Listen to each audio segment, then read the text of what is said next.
सो एक सेवक चाहिए, पुत्र की कामना नहीं है। सेवक की कामना से पुत्र की याचना करी, ठाकुर जी आ गए। श्री व्यास मिश्र जी के चित्त में भी भावना ऐसी थी कि ऐसे बालक घर में जन्मे जासे धर्म प्रचार भक्ति प्रचार की योजना बन सके। एक दिन आपके बड़े भैया श्री नृसिंह आश्रम जी महाराज, जो कि विरक्त हो चुके थे, उनके अनेक अनुयायी थे। एक दिन वो भ्रमण करते करते देवबंद आए। तब आप अपनी पत्नी के साथ उनको प्रणाम करने गए, श्री व्यास मिश्र जी तारा मैया के साथ। इन्हीं के बड़े भैया हैं, लेकिन हमारे यहाँ नियम है कि विरक्त हो, संन्यास हो जाएं तो फिर उसके बाद पूर्व संबंधों को इतना विशेष महत्व नहीं, सब समान होते हैं। नरसिंह आश्रम जी को प्रणाम करने के लिए गए तो नरसिंह आश्रम जी ने जब तारा मैया का मुख देखा तो बोले, बहू आपके मुखमंडल की भावना से तो ऐसा लगता है कि आप किसी बात से उदास हो, क्या बात है? बहुत ध्यानपूर्वक सुनिएगा। तब आपने कहा कि एक संतान की कामना है, एक पुत्र हो परिवार में। नरसिंह आश्रम जी दिव्य दृष्टि वाले थे, उन्होंने देख करके ये अनुमान लगा लिया था कि इस जन्म नहीं, अगले जन्म में भी संतान की योजना तो नहीं है इनके यहाँ।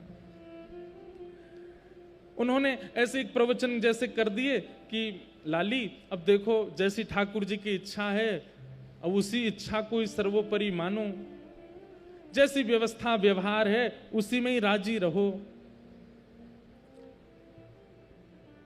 तारा मैया बोली, व्यास मिश्र जी तो शांति बैठे थे, लेकिन तारा मैया बोली, तुम प्रभु अगर प्रारब्ध में जो लिखा है, भाग्य में जो लिखा है उसी पर चलना है तो फिर महापुरुषों के प्रणाम का क्या फल है? अब हमारे भाग्य में लिखा है कि आगे चल के हमको गिर जाना है, आगे चल के हमारा पतन हो जाना है, आगे चल के हमारे जीवन में जो भी होना है, तो फिर महापुरुषों के प्रणाम में इतना भी बल नहीं कि किसी का भाग्य परिवर्तित हो सके।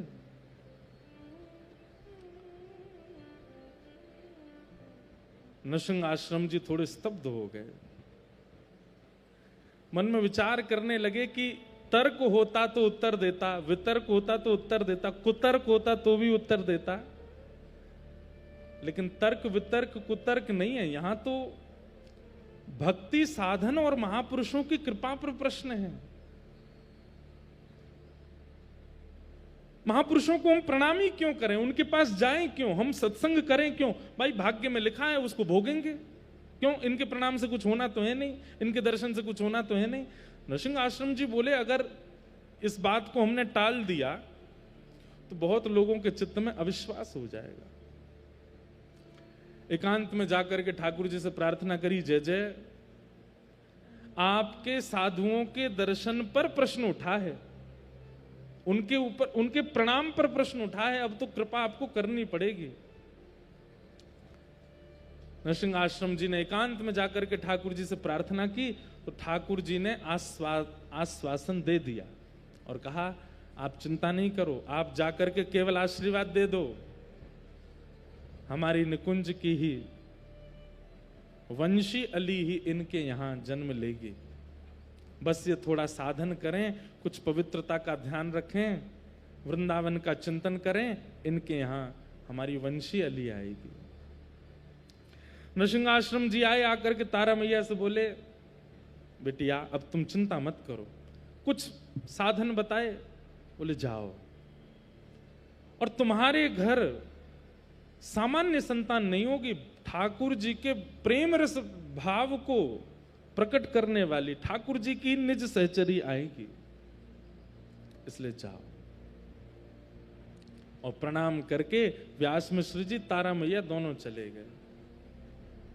अब देखो कितनी अच्छी बात, गर्भ में जो बालक है वो बालक भगवत भक्त है, उसका प्रमाण गर्भावस्था के समय ही मां को हो गया। वर्णन करते हैं कि तारा मैया जब रात्रि में शयन करती हैं और तभी गर्भ में श्री हितरवंश महाप्रभु का आगमन हुआ है, तो आपकी स्थिति कैसी है कि लेटे लेटे सोते सोते आपको निकुंज के दर्शन होते हैं,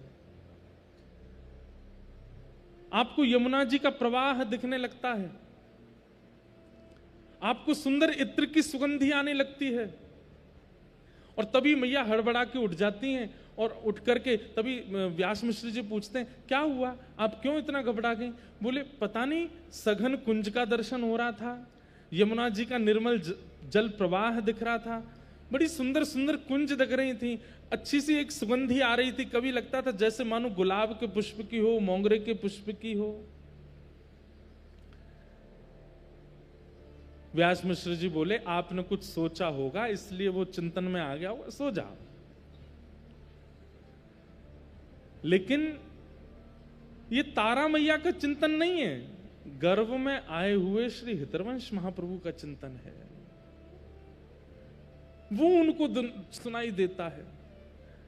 अब तो चलते चलते कभी नेत्र बंद हो जाते हैं, फिर से निकुंज के दर्शन होने लगते हैं, फिर से सुगंधी आने लगती है, फिर से सुंदर सुंदर वृंदावन के निकुंज वल्लरियों के दर्शन, यमुना जी का दर्शन, रज का दर्शन होने लगता है, गिरिराज जी का दर्शन होने लगता है, जबकि तारा मैया ब्रज गई नहीं है।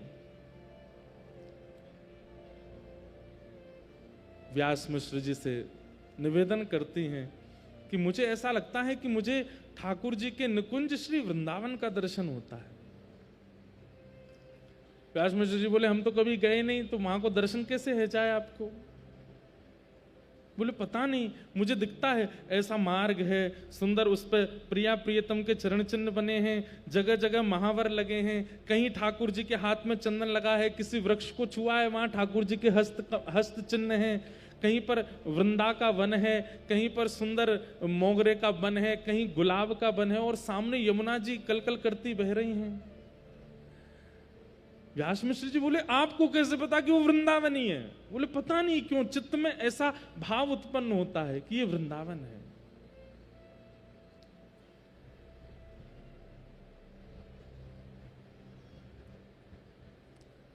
अब तो निवेदन करने लगी कि एक बार वृंदावन ले चलो। व्यास मिश्र जी बोले ऐसी अवस्था में कैसे लेके चलें आपको? बोले एक बार ले चलो बस, क्योंकि जैसे एक भूखे व्यक्ति को व्यंजन का स्मरण होता है, प्यासी व्यक्ति को जल का स्मरण होता है, ऐसे एक प्रेम विरही व्यक्ति को धाम का स्मरण होता है। और उस समय यदि धाम का आस्वादन ना कराया जाए तो प्यासे की स्थिति और भूखे की स्थिति के समान पीड़ा होती है। हम आप सबको ऐसा आस्वादन होता है कभी ब्रज का? लेकिन तारा मैया बेचैन हो गई, बोले वृंदावन चलो, वृंदावन चलो, वृंदावन चलो। व्यास मिश्र जी एक राजा के यहाँ, राजा उनको बहुत सम्मान करता था, आप ज्योतिष के बड़े अच्छे ज्ञाता थे, तो राजा से जाकर के कहा कि हम अपनी गृहिणी को लेकर वृंदावन जाएंगे। तो राजा ने कहा महाराज जी आपकी आज्ञा हो तो हमें आगरा जाना है किसी काम से, हमारे संगी आप हो लीजिए, संग में खूब सेवक आदि भी हैं, तो उनकी गर्भावस्था अभी समय है, सेवा भी हो जाएगी। और निकल पड़े वृंदावन की ओर। कहते हैं ज्यों ज्यों वृंदावन की ओर पालकी बढ़े त्यों त्यों तारा मैया के नेत्र अपने आप सजल हो जाते हैं। बंधु दो प्रकार से भाव चित्त में प्रकट होते हैं, या तो रसिक जनों के संग के द्वारा रसिक जनों की वाणी सुनकर के भाव उत्पन्न होता है, या ठाकुर जी का कोई वैष्णव भक्त या वैष्णव जन आपके द्वारा इस संसार में आना हो तो चित्त में ऐसे भाव उत्पन्न होते हैं। बैठी बैठी तारा मैया रोने लगती हैं, श्री वृंदावन प्राण वृंदावन जीवन वृंदावन कहने लगती हैं। व्यास मिश्र जी समझ नहीं पाते कि ये स्थिति इनकी बन कैसे रही है। जैसे वृंदावन पहुंचे, अब राजा ने तो अपनी सभा वहीं उनको कह दिया कि आप लोग दर्शन करो, हम आगरा निकलते हैं, कुछ लोगों को छोड़ दिया साथ में। अब स्थिति यह है कि तारा मैया चल रही हैं वृंदावन में, और उस समय में वृंदावन में कुछ भी नहीं है, और वो अपने आप कहती हैं आगे आगे एक एक एक एक वन में एक ऐसा पुष्प लगा होगा। व्यास मिश्र जी कहते हैं आपको कैसे पता? बोले देख लेना, और आगे चल के देखते हैं तो वही पुष्प मिलता है। अब देखो यहां से हम इधर मुड़ेंगे ना, थोड़ी दूर तो वहां से यमुना जी दिखाई देंगी, और थोड़े हम आगे जाएंगे तो वहां एक टीला होगा, वहां से गिरिराज जी दिखाई देंगे। और व्यास मिश्र जी जहां जहां जाएं तो जैसा मैया पहले बता दें वैसा ही उनको दिखाई दे। व्यास मिश्र जी भी समझ गए कि इनका स्वप्न असत्य नहीं था, इनका चिंतन असत्य नहीं था। यमुना जी के तट पर बैठ गई मैया और बस चिंतन कर रही हैं, आस्वादन कर रही हैं, मानो यही जीवन है, यही प्राण है, यही सर्वस्व है। वृक्ष को स्पर्श करती हैं तो मानो ऐसा इच्छा होती है कि इसको हृदय से लगा लूं। सायंकालीन समय हुआ, व्यास मिश्र जी बोले देवी अब चलें, रात्रि हो गई है, ये बड़ा निर्जर वन है, यहाँ पे बड़े बड़े राक्षस प्रवृत्ति वाले लोग रहते हैं, हमें यहाँ से चलना चाहिए। वृंदावन से जैसे ही निकलने लगे उनकी तो स्थिति ऐसी हो गई कि अब वृंदावन से जा ही नहीं पा रही है, मानो जैसे बार बार पीछे मुड़ के देखती हैं और कहती हैं कुछ योजना नहीं बन सकती कि हम यहीं रह जाएं। व्यास मिश्र जी कहते हैं अब ये भावुकता में मत रहो, चलो जल्दी, अभी आपकी स्थिति ऐसी नहीं है जिद करने की, गर्भ में बालक है, आप अभी जिद मत करो, चलो ऐसी जगह हमें रात्रि से पहले पहुंचना है जहां व्यवस्था हो शयन करने की। और तभी सायंकालीन समय व्यतीत हुआ, रात्रि काल आई, लेकिन ठाकुर जी की कैसी योजना कि ब्रज से बाहर जा ही नहीं पाए, और 84 कोस के ब्रजमंडल के भीतर ही बादगाम ही पहुंचे। मथुरा से नेक आगे आगरा की ओर जा रहे थे, वहीं मैया को ऐसी प्रसव पीड़ा हुई,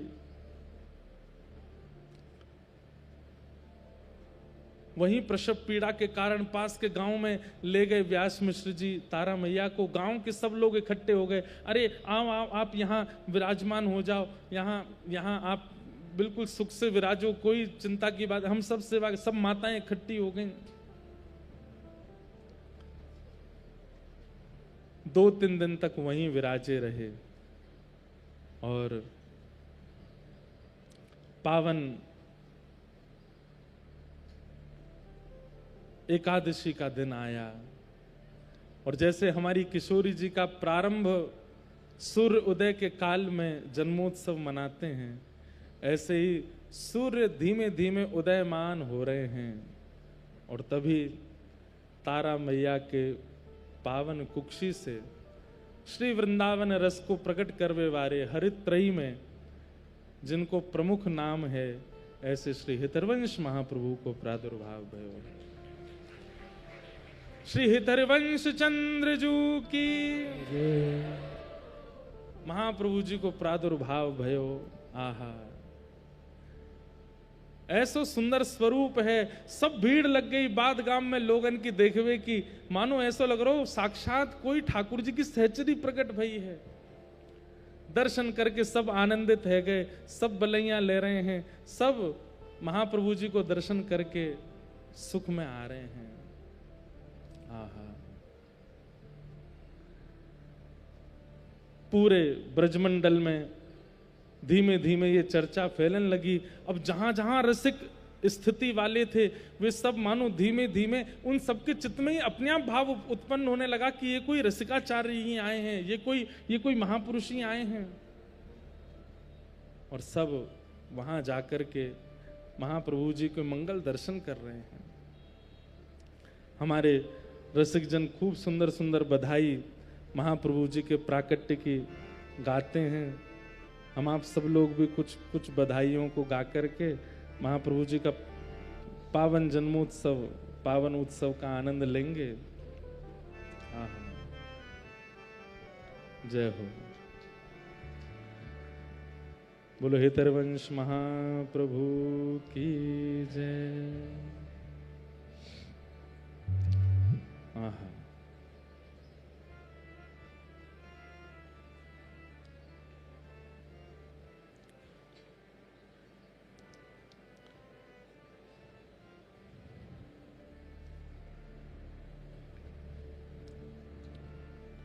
श्री राधा वल्लभ लाल की जय। आज के आनंद की।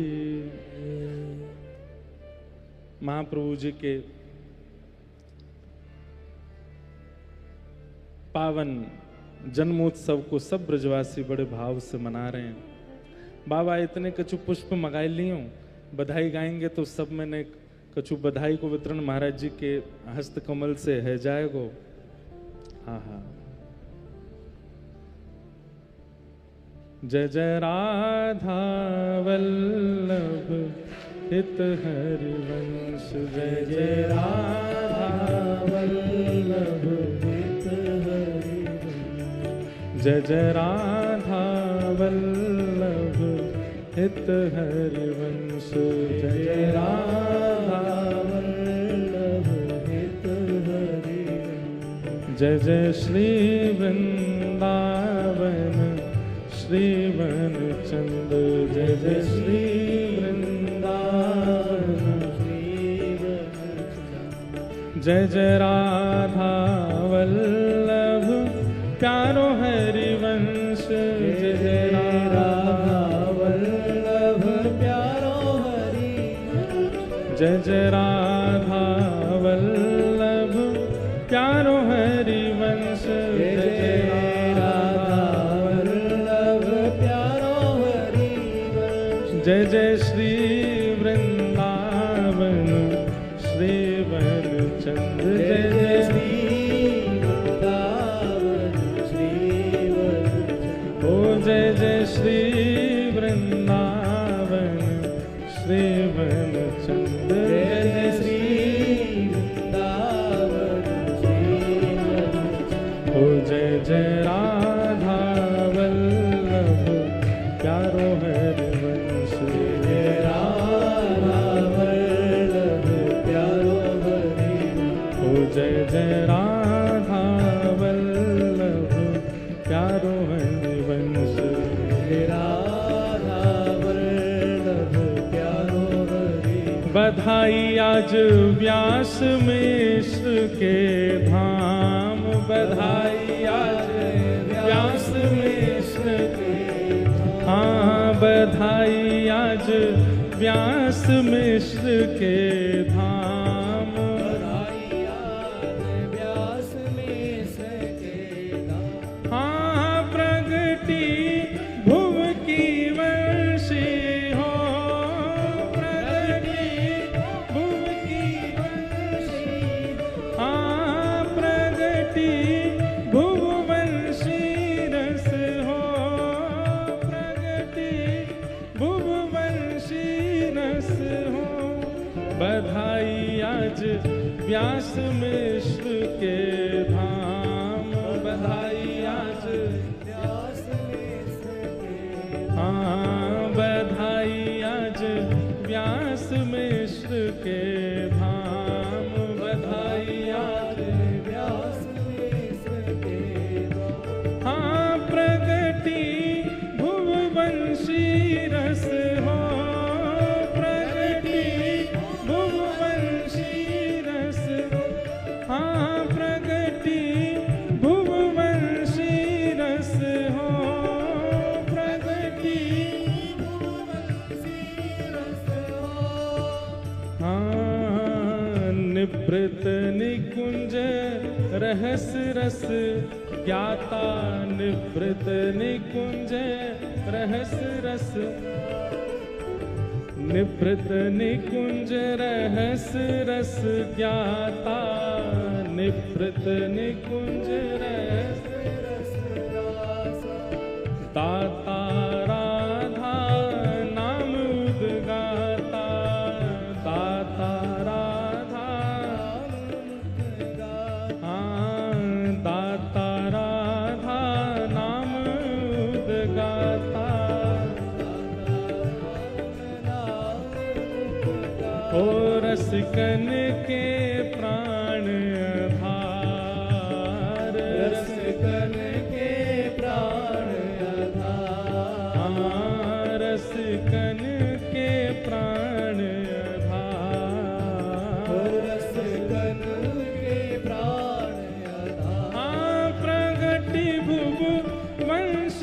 रस की हो प्रगट वंशी रस की हो, हाँ प्रगट वंशी रस की हो,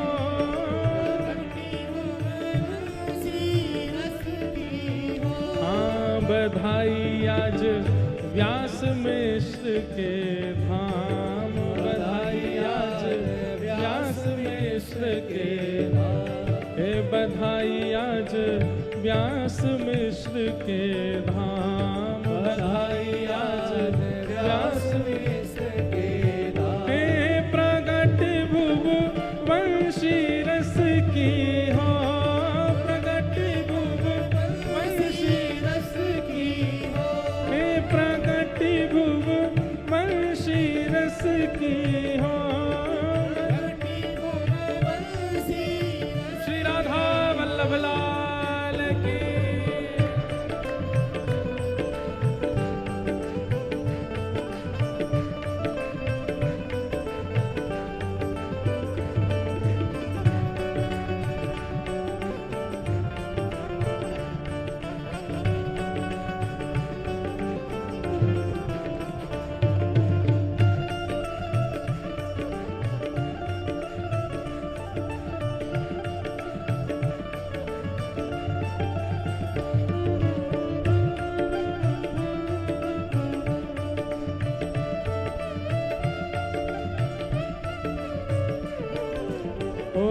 चिरजीवो हाँ चिरजीवो, चिरजीवो हाँ चिरजीवो, ओ चिरजीवो हाँ चिरजीवो, चिरजीवो चिरजीव हो तारानंदन चिरजीवो, तारानंदन चिरजीवो, हाँ तारानंदन चिरजीवो, तारानंदन चिरजीवो, ओ चिरजीवो, चिरजीवो हाँ चिरजीवो, चिरजीवो हो तारानंदन चिरजीवो, तारानंदन चिरजीवो,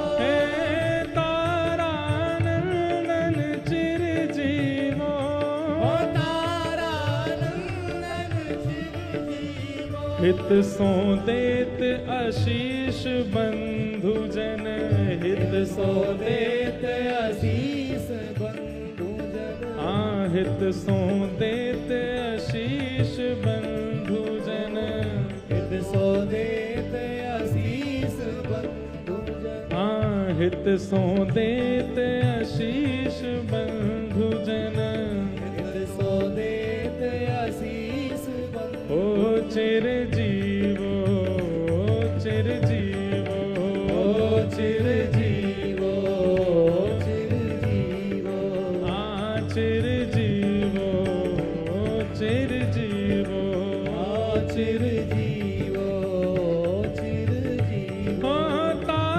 तारानंदन चिरजीवो, तारानंदन चिरजीवो, हे तारानंदन चिरजीवो, हो तारानंदन चिरजीवो, वृंदावन हित रसिक मुकुटमणि, वृंदावन हित रसिक मुकुटमणि, हाँ वृंदावन हित रसिक मुकुटमणि, वृंदावन हित रसिक मुकुटमणि, हे रस उद्धारक छंद मुकुटमणि, रस उद्धारक हाँ चिरजीवो, चिरजीवो, चिरजीवो, चिरजीवो, ओ चिरजीवो, चिरजीवो, चिरजीवो, चिरजीवो, हे तारानंदन चिरजीवो, तारानंदन चिरजीवो, हे हरि की वंशी चिरजीवो,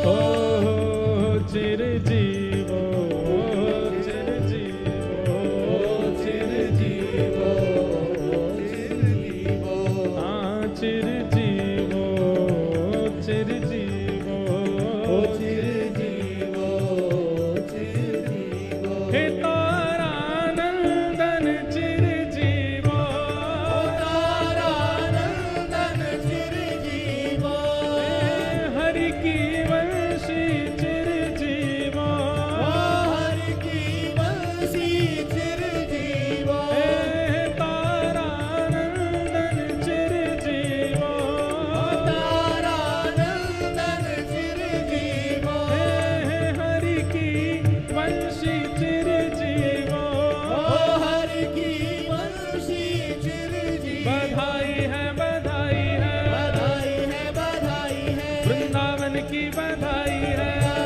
की बधाई है रस केली की बधाई है रसकली की बधाई है वृंदावन को बधाई है जो बधाई है बधाई है बधाई है बधाई है बधाई है तारानंदन की बधाई है बधाई तारानंदन की बधाई है तारानंदन की बधाई हे बधाई है बधाई है बधाई है ओ बधाई चिरजीवो चिरजीवो चिरजीवो चिरजीवो हाँ चिरजीवो चिरजीवो चिरजीवो तारानंदन चिरजीवो तारानंदन चिरजीवो हे तारानंदन चिरजीवो तारानंदन चिरजीवो हे हरि की वंशी चिरजीवो हरि की वंशी चिरजीवो हे हरि की वंशी चिरजीवो हरि की वंशी जय जय श्री राम जय जय श्री राम जय जय श्री राम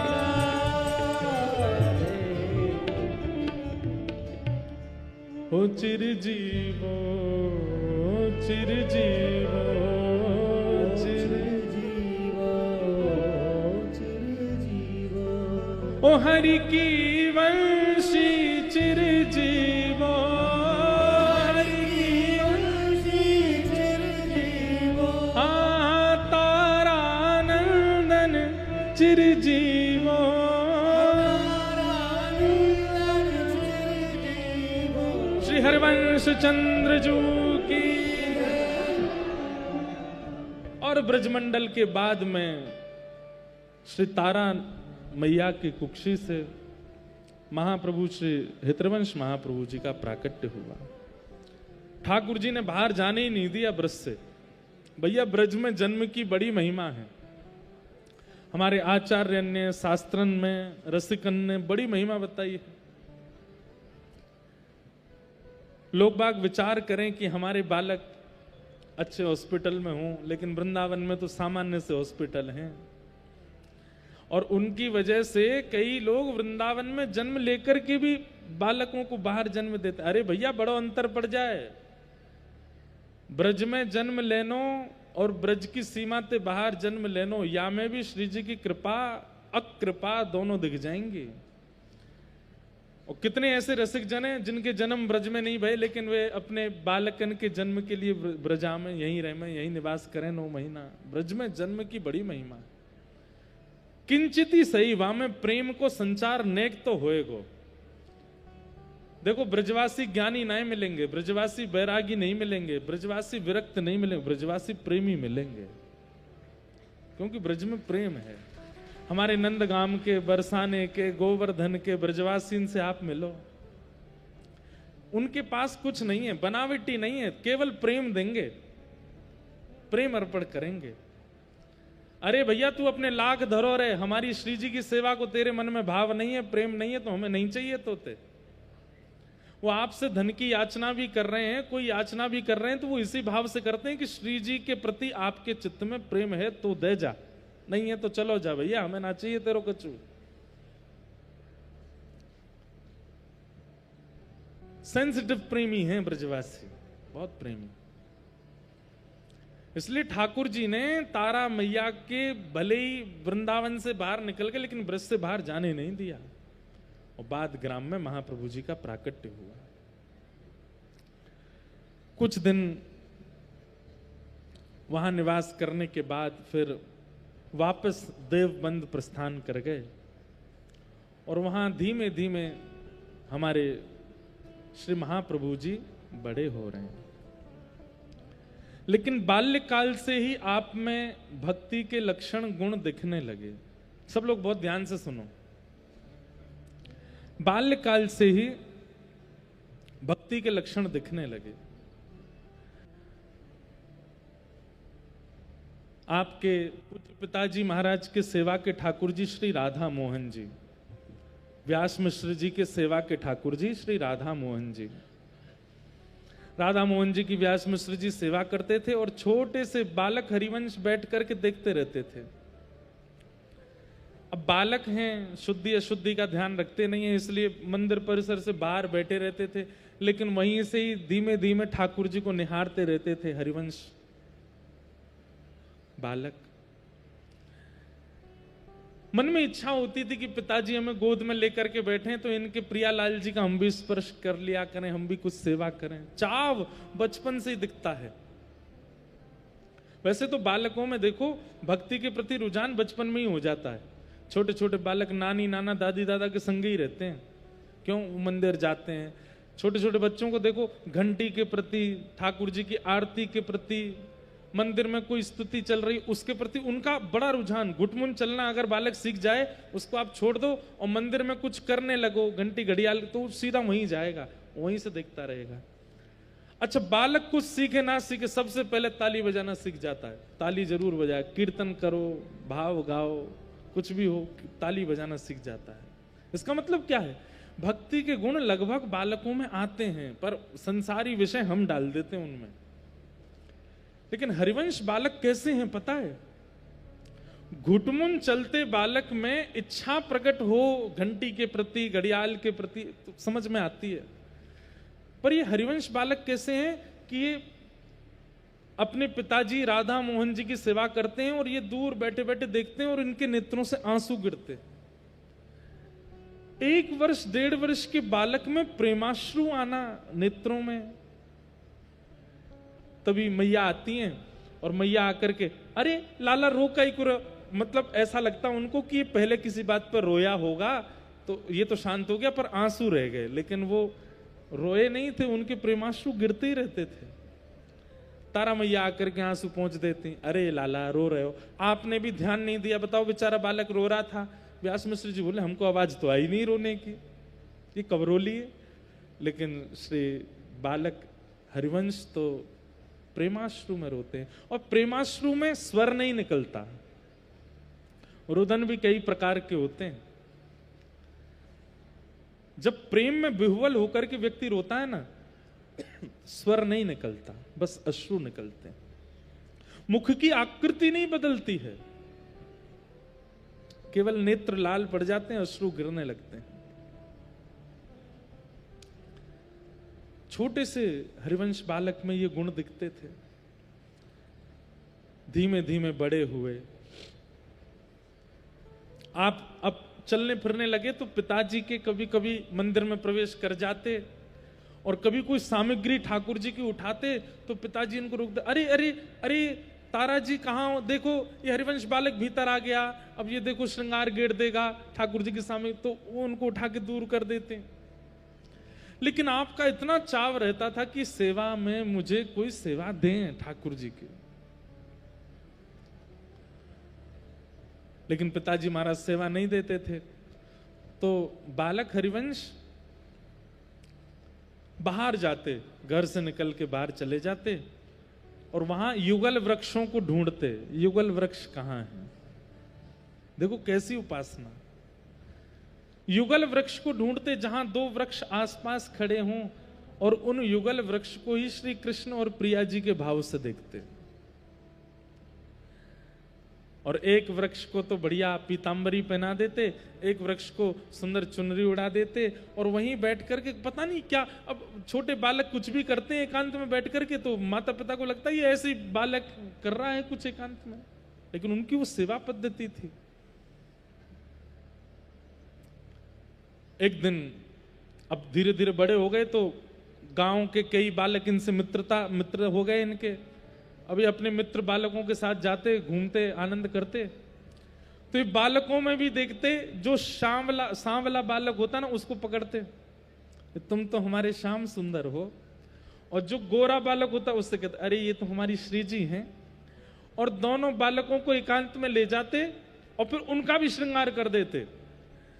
जो सांवला बालक होता उसको मुकुट पहना देते, सिर पर ऐसे पीले वस्त्र बांध करके पाग धरा देते। वो बालक उठ के जाता, रो मत श्याम सुंदर, अभी भोग लगा देंगे, बैठो यहीं पे। पीताम्बरी पहना देते, घर से कुछ आभूषण ले आते, वो धरा देते। और बेचारा जो गोरा बालक होता था उसके नथनी पहना देते, कानन में कुंडल धरा देते, सिर पर चुनरी उड़ा देते। और सब पुराने काल में तो हमारी जैसे ये आजकल वाली हेयर स्टाइल नहीं होती थी, थोड़े बड़े केश ही होते थे, लगभग समूह के केशों को खोल करके बढ़िया सुंदर, और ये हमारी श्यामा, दोनों की बलैया लेते, आरती करते। वो बालक रोते तो उनके चरण पकड़ते, अरे श्यामा जी आप क्यों रो रही हो, आप मत रो ना, मैं आपको भोग लगाऊंगा, मैं आपको ये कराऊंगा। और फिर वो दोनों बालक भाग जाते अपने अपने घर को। तो विचार करते, आहा प्रिय प्रियतम दोनों कुंज में गए, अब विलास करेंगे, अब महाराज विहार करेंगे। वो सांवला बालक रोते रोते अपने घर गया। माता पिता बोले जे क्या करे आया, बोले हरिवंश बालक श्रृंगार कर देता हमारा। सांवले बालक कोई तो फिर भी ठीक, लेकिन जो गोरा बालक गया उसकी माता जो एक कौन सी नई बहू आई है, अरे नई बहू नहीं, आपको लाला हूं मैं। बोले ये क्या बन के आया है तू, बोले वो हरिवंश बालक श्रृंगार कर देता है। तो महाराज लोग बाग जैसे गोपियां शिकायत लेकर के यशोदा मैया के पास जाती, ऐसी शिकायत ले लेकर के देवबंद की सब गोपियां आती तारा मैया के पास। बोले मैया तुम्हारे लाला को कैसा स्वभाव है, बोले क्यों, ये हमारे बालकन ने छोरी बना दे, छोरा बना दे, उनको श्रृंगार मुकुट उकुट धरा दे। अब तारा मैया हरिवंश बालक को, लाला ऐसा नहीं करते, ऐसे तुम क्या ऐसे तो नहीं, वो प्रिया जी हैं मैया, वो श्याम सुंदर है, वो प्रिया जी हैं। अब ये हो गया कि बालकों से मना कर दिया इनके साथ मत खेलो, तो बेचारे अकेले घूमते। दूर से बालकों को तुम इधर आ जाओ, वो नहीं तुम श्रृंगार कर दोगे, नहीं आ रहे। तो फिर वृक्षों का श्रृंगार करते। बोले ठाकुर जी कोई जीव में ही थोड़े ही है, वो तो सब जगह है। तो युगल वृक्षों का श्रृंगार करने लगे। ना जाने कितने वृक्षों का श्रृंगार किया, क्योंकि पिताजी निज सेवा देते नहीं है। एक दिन इनके मन में भाव आया, बोले आज श्याम सुंदर तो बनेंगे श्यामा सखी, और लालजी और लाडली जी बनेंगे दान लेवे वारे लाला। लीला ऐसी है कि किशोरी जी ठाकुर जी से बोली तुम हमसे दान मांगो, दही को, मक्खन को, दूध को। ठाकुर जी बोले तो ये तो हमारा अधिकार है, मथुरा को मार्ग हमारे पिताजी ने बनाया, तो या मार्ग को कर लेने को अधिकार हमारो है। तो किशोरी जी बोली एक बार तुम दान लेके जाओ और हम लूटेंगे, तुम्हें तो पता चले कैसा लगे। तो ठाकुर जी बोले ठीक है। बोले कहा करनो, बोले कल तुम गोपी बन के आई हो और अपनी यशोदा मैया की कोई मटकी लेके सिर पे धर के तुम जाइयो मथुरा की ओर, और ये अपने तुम्हारे जितने गोवर चोट्टा सखाए कहा सबरे, इन सबन को भी श्रृंगार करियो, या को ललता बनाइयो, या को विशाखा बनाइयो, या को सब सखीन के रूप धराइयो, और कल तुम सबरे सखी बन के जाओ और हम सखा बन के तुमसे दान मांगेंगे कल। इस लीला का चिंतन महाप्रभु जी कर रहे हैं बाल्यकाल में। आहा, किशोरी जी मुकुट पहन के आई हैं, पीताम्बरी पहन के आई हैं, सुंदर वनमाल धारण करके आई हैं, हाथ में वंशी लेकर के जैसे ठाकुर जी टेढ़ी मेढ़ी चाल चलें ऐसे किशोरी जी चलती भई आई हैं, और सब सखी आई हैं। किशोरी जी को श्याम सुंदर के रूप में देख करके सब सखी बलिहारी जा रही हैं, इतनी सुंदर लग रही हैं हमारी प्रिया जी। लेकिन जैसे ही श्यामा सखी आई, जब श्याम सुंदर सखी बन करके आए, सिर पर सुंदर सुंदर ओढ़नी डाली है, आंखन में लंबो लंबो काजल लगाए हुए, नाक में नथ बेसर, छुप के यशोदा मैया को श्रृंगार ढूंढ ढांड के पहन के आए हैं जैसे तैसे। और जैसे ही सिर पे मटकी लेके जैसे सब सखी चले, ऐसी गजगामिनी चाल में ठाकुर जी चलते हुए आ रहे हैं। किशोरी जी ऐसे हाथ धर के ठाड़ी हैं दूसरे सखा पे, वो तो सब सखा बने हैं। अरे जी कौन की छोरी आ रही है, चलती भाई मटकती भाई सामने थे। तो फिर ललिता जी कह रही, अरे नंद ये वृषभानु गोप की लाली है। बोले अच्छा वृषभानु गोप की लाली है। अरे लइयो तो लगे बहुत दिनाते नहाई नहाए, ऊपर कहा लेके जा रही, बोले दूध लेके जा रही। बोले या को मटकी फोड़ दें या को स्नान करा दें आज। अब सामने ठाकुर जी सुनने, नाय नाय नाय नाय, अरे अरे ठाकुर जी ऐसा मत करियो, मैं भीज जाऊंगी सबरी, दूध में है जाऊंगी, और मेरे पिताजी नई नई साड़ी लेके आए, नई ये लेके, नाय नाय आज तो नवामेंगे। अब ठाकुर जी की तरह गिलोल लेकर के श्री जी पीछे भाग रही हैं, ठाकुर जी आगे भाग रहे हैं। ललिता विशाखा सखा बन करके सब रास्ता रोक रही हैं, पीछे पीछे अपने लहंगाने संभालते हुए मधुमंगल श्री दामाऊ आ रहे हैं, कभी इधर को गिर रहे हैं कभी उधर को गिर रहे हैं। अब इस छवि का दर्शन कर रहे हैं। तो आज हरिवंश महाप्रभु के मन में आया, बोले आज तो यही श्रृंगार होना चाहिए। और युगल वृक्ष के पास जाकर के मुकुट धरा दियो श्री जी को, पीतांबरी धरा दी श्री जी को, पजम्मी धरा दी श्री जी को, और लहंगा चुनरी नथ बेसर ये धरा दी श्याम सुंदर को। क्योंकि जो वाम भाग को वृक्षों को वो ठाकुर जी हैं, और जो दाहिने भाग को वृक्षों को वो किशोरी जी हैं। ठाकुर जी के लिए वाम भाग में किशोरी जी हैं, पर हमारे लिए तो वाम में ठाकुर जी, दाहिने में किशोरी जी। जैसे श्रृंगार किया, आहा कितने सुंदर लग रहे हैं, कितने मनोहर लग रहे हैं, कितने प्यारे लग रहे हैं। आपके पिताजी अपने ठाकुर जी का श्रृंगार कर रहे थे और खिड़की में से देख रहे थे कि हरिवंश बालक श्रृंगार कर रहा है। और तभी वो देखते हैं कि चलो अच्छा है, श्रृंगार ऐसे सीख जाएंगे, फिर कल को ठाकुर जी की सेवा करेंगे। पर आपने विचार किया है, ये वाम भाग के वृक्ष को तो श्री जी का श्रृंगार धराया और दाहिने भाग के वृक्ष को लाला को श्रृंगार धराया हो। कोई नहीं, अभी बालक ही तो हैं, भूल गए होंगे, विपरीत श्रृंगार कर दिया, आएंगे ना जब तो समझा दूंगा मैं। और व्यास मिश्र जी अपने ठाकुर जी की सेवा करके रसोई घर में गए। जैसे ही लौट करके आए प्रसाद लेकर के भोग लगाने के लिए, जैसे ही अपने राधा मोहन प्रभु जो उनके सेवा के ठाकुर जी उनके सामने पधराया प्रसाद, और नेत्र उठा करके श्रृंगार देखा तो घर के ठाकुर जी ने भी विपरीत श्रृंगार कर लिया। किशोरी जी ने मुकुट धारण कर लिया, पीतांबरी पहन ली है, श्याम सुंदर की तरह श्रृंगार, और मंदिर के और ऐसे नहीं कि उल्टो सीधो, बिल्कुल व्यवस्थित, जैसे मानो यही करके गए हो श्रृंगार। नथ बेसर पहनी है, मुख में लालिमा लगाई है, चुनरी ओढ़ करके ठाकुर जी खड़े हैं।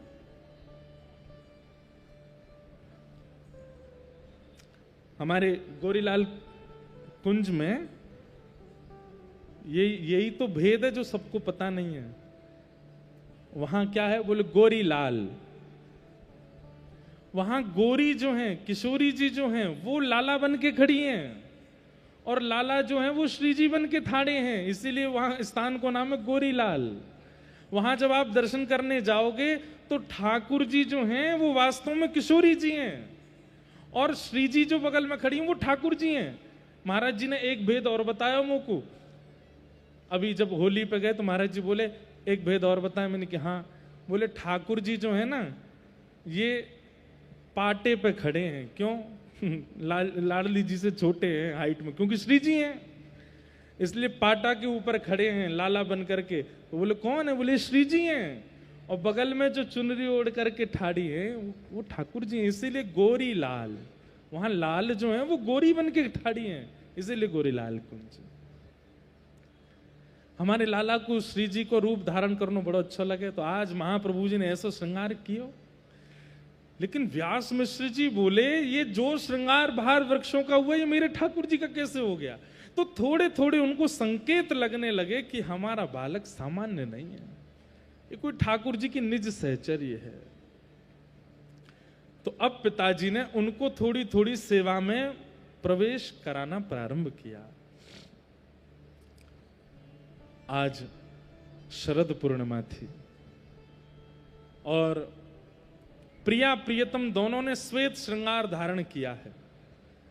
श्वेतई पटका, श्वेतई पाग, श्वेतई पजम्मी, श्वेतई पीतांबर, सब कुछ श्वेत है। आज पीतांबर नहीं, आज श्वेतांबर है, सब श्वेत पहना है। अच्छा, इसके पीछे राज क्या है? श्वेत क्यों? क्योंकि शरद पूर्णिमा की जो चंद्रमा की किरण है वो आज सबको एक रंग कर देती है। सबके वस्त्र श्री जी के भाव से दिखने लगते हैं और सबके मुखमंडल जो वो श्याम सुंदर की तरह दिखते हैं सखियों के, इसलिए श्वेत धारण करते हैं शरद पूर्णिमा को। आप श्वेत पहन लीजिए, सफेद पहन लीजिए, तो आप कितने भी गोरे हो अपने वस्त्र के आगे सांवले ही लगोगे। अगर आप सफेद पहन लोगे तो नेक सांवरो ही आपका मुखमंडल जो है वो बिल्कुल वस्त्र जैसा तो होगा नहीं, थोड़ा तो धीमा पड़ेगा।